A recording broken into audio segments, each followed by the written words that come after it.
జీవితంలో ఏదైనా పెద్దది సాధించాలి, మనల్ని మనం మార్చుకోవాలి అని అందరికీ ఉంటుంది.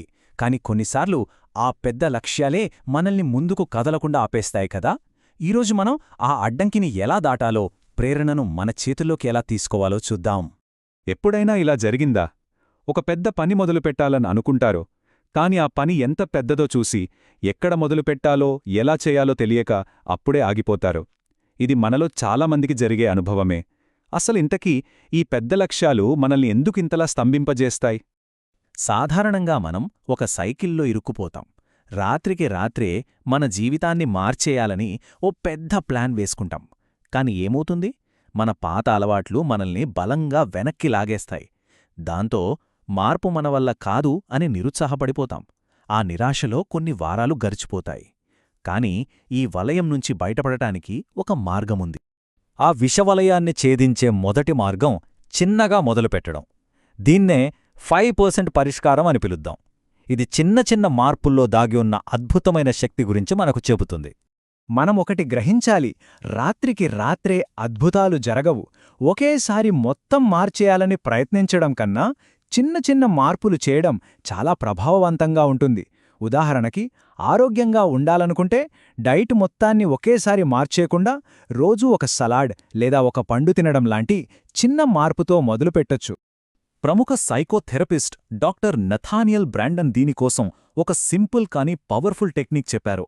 ఆయన తన క్లయింట్స్ని, ఈరోజు నేను నా జీవితంలోకి 5% ఎక్కువ ఉద్దేశ్యాన్ని తీసుకువస్తే అని చెప్పి ఆ వాక్యాన్ని పూర్తి చేయమనేవారు. అలా వెంటనే స్ఫురించిన ఓ 6-10 ముగింపులు చెప్పాలి. ఇది మనలోనే దాగి ఉన్న ఆలోచనల్ని బయటకు తెస్తుంది. కేవలం 5% మార్పుతో ఎంత ప్రభావం ఉంటుందనుకుంటున్నారు? ఆశ్చర్యపోతారు. ఎందుకంటే ఈ చిన్న మార్పు చాలా శక్తివంతమైనది. కేవలం 20 రోజుల్లోనే. అవును, ప్రతిరోజూ కేవలం 5% మెరుగుపడితే 20 రోజుల్లో మన ఉద్దేశ భావన 100% పెరుగుతుంది. అంటే రెట్టింపు అవుతుందన్నమాట. చిన్న స్థిరమైన ప్రయత్నాలు ఎంత పెద్ద ఫలితాలనిస్తాయో చెప్పడానికి ఇంతకన్నా మంచి ఉదాహరణేముంటుంది? రచయిత్రి యాన్ లామాట్ తన చిన్ననాటి జ్ఞాపకాన్ని పంచుకున్నారు. ఆమె 10 ఏళ్ల తమ్ముడు పక్షుల మీద ఒక పెద్ద రిపోర్ట్ రాయాల్సి వచ్చింది. 3 నెలల సమయమున్నా చివరి రోజు వరకు ఏమీ రాయలేదు. ఆ పని ఎంత పెద్దదో చూసి భయపడి ఏడుపు అంచున నిలబడ్డాడు. అప్పుడు వాళ్ళ నాన్న అతని దగ్గరకొచ్చి భుజంపై చెయ్యివేసి, పక్షి తర్వాత పక్షిమిత్రమా, ఒక్కొక్క పక్షి గురించి ఆలోచించు అని చెప్పారు. అంటే మొత్తం రిపోర్ట్ గురించి కాకుండా ఒక్కో పక్షి గురించి రాసుకుంటూ వెళ్లమని సలహా ఇచ్చారు. ఎంత అద్భుతమైన సలహా కదా! సరే, ఇప్పుడు రెండో వ్యూహం గురించి మాట్లాడుకుందాం. చాలాసార్లు మనల్ని ఆపేది పని కాదు, మనం పర్ఫెక్ట్గా ఉండాలనే ఒత్తిడి, ఫెయిల్ అవుతామనే భయం. దాన్నెలా ఎదుర్కోవాలో చూద్దాం. ముఖ్యంగా రచయితలకు ఈ అనుభవం బాగా ఎదురవుతుంది. ఒక పర్ఫెక్ట్ మొదటి డ్రాఫ్ట్ రాయాలి అని కోరుకోవడం వల్ల అసలు ఏమీ రాయకుండా ఆగిపోతాం. దాని ఫలితం గంటల తరబడి చూస్తూ ఉన్నా ఆ పేజీ ఖాళీగానే ఉంటుంది. దీనికి పరిష్కారం వినడానికి కొంచెం వింతగా ఉండొచ్చు, కానీ చాలా పవర్ఫుల్. ఒక పనిని మొదలుపెట్టడానికి, దాన్ని చెత్తగా చేయడానికి మనకు మనమే అనుమతిచ్చుకోవాలి. ఆన్ లామోట్ తన బర్డ్ బై బర్డ్ పుస్తకంలో దీని గురించే మాట్లాడారు. దాదాపుగా ప్రతి మంచి రచన వెనుక ఒక భయంకరమైన మొదటి డ్రాఫ్ట్ ఉంటుందని ఆమె అంటారు. కాబట్టి అసలు విషయం ఏంటంటే, పర్ఫెక్షన్ గురించి ఆలోచించకుండా ఏదో ఒకటి రాసి పని మొదలుపెట్టడం. ఒక్కసారి మీరు పని మొదలుపెట్టారంటే చాలు, అది చెత్తగా చేస్తున్నా సరే మీ లోపల ఉండే ఆ విమర్శకుడి గొంతు మెల్లగా సైలెన్స్ అవుతుంది. ఎందుకంటే మనం కదలికలో ఉన్నాం. ఒకసారి మొదలుపెట్టాక నాణ్యతను మెరుగుపరుచుకోవడం చాలా సులభం.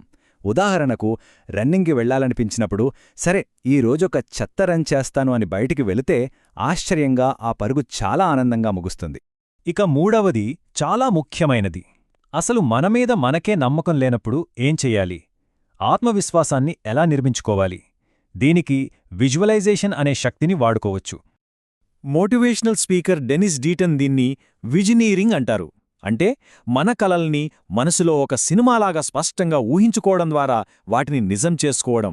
ఇక్కడున్న ఒకే ఒక్క సూత్రం ఏంటంటే, ఒక పని చేస్తున్నట్టుగా మిమ్మల్ని మీరు ఊహించుకోలేకపోతే మీరు ఆ పనిని నిజంగా చెయ్యలేరు.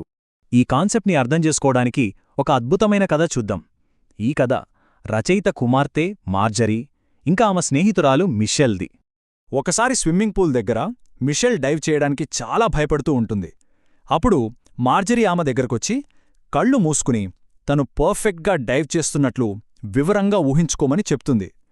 నువ్వు ఎలాంటి స్విమ్ సూట్ వేసుకున్నావు, స్లోమోషన్లో ఎలా డైవ్ చేస్తున్నావు అంటూ ప్రతి చిన్న విషయాన్ని ఊహించుకోమని ప్రోత్సహిస్తుంది. అంతేకాదు, మార్జరీ మిషెల్కు ఒక మంత్రాన్ని నేర్పిస్తుంది. నువ్వు దాన్ని కలగనగలిగితే నువ్వు దాన్ని చెయ్యగలవు. మిషెల్ ఆ మాటలని మళ్ళీ మళ్ళీ అనుకుంటూ ధైర్యం తెచ్చుకుని డైవ్ చేస్తుంది, దాదాపుగా పర్ఫెక్ట్గా. మన ఊహకు ఎంత శక్తి ఉందో చెప్పడానికి ఇదొక చక్కటి ఉదాహరణ. సరే, ఇప్పటిదాకా మనం చూసిన ఈ 3 అద్భుతమైన వ్యూహాలను కలిపి మన ప్రేరణ టూల్ కిట్గా మార్చుకుందాం. సింపుల్గా చెప్పాలంటే మన టూల్ కిట్లో 3 సాధనాలు ఉన్నాయి. 1 5% పరిష్కారం, అంటే చిన్నగా మొదలుపెట్టడం. 2 అసంపూర్ణంగా ఉండటానికి మనకు మనమే అనుమతి ఇచ్చుకోవడం, అంటే పర్ఫెక్షన్ కోసం చూడకుండా పనిని మొదలుపెట్టడం. ఇక 3ది విజిలేరింగ్, అంటే మన విజయాన్ని ముందే మనసులో చిత్రించుకోవడం. మన స్వీయ అభివృద్ధి ప్రయాణాన్ని చూడటానికి ఇది ఒక శక్తివంతమైన రూపకం. మనలి మనం ఎప్పుడూ ఒక పూర్తి అయిపోయిన చిత్రపటంగా కాకుండా ప్రతిరోజు మెరుగులు దిద్దుకుంటున్న ఒక అద్భుతమైన కళాఖండంగా భావించాలి.